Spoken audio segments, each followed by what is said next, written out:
कारण प्रधानमंत्री मोदींच्या कारकिर्दीमध्ये भारताला एकही मित्र नाही सच्चा, लक्षात घ्या. शेजारच्या राष्ट्रातही मित्र नाहीत आणि बाहेरही मित्र नाही.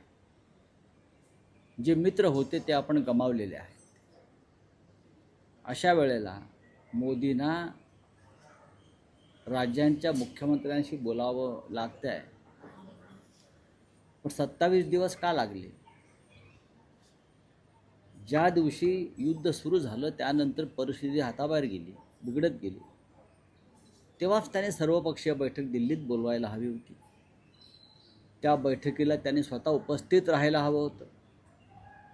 त्यानंतर राज्याचे सर्व मुख्यमंत्री, याशिवाय राज्याचे अन्न व नागरी पुरवठा मंत्री, बरं का, फूड सप्लाय, सिव्हिल सप्लाय, हे जे मंत्री आहेत त्यांच्याशीही त्यांनाही त्यांनी मार्गदर्शन करण्याची आवश्यकता होती.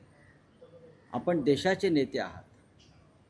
आपण एका राज्याचे किंवा एका पक्षाचे पंतप्रधान नाही आहात मोदीजी. पण आज तुम्ही देशाला रॉकेलच्या रांगेत उभं करून मुख्यमंत्र्यांशी चर्चा करताय. ठीक आहे, बघू चर्चेतून काय निष्पन्न होत आहे.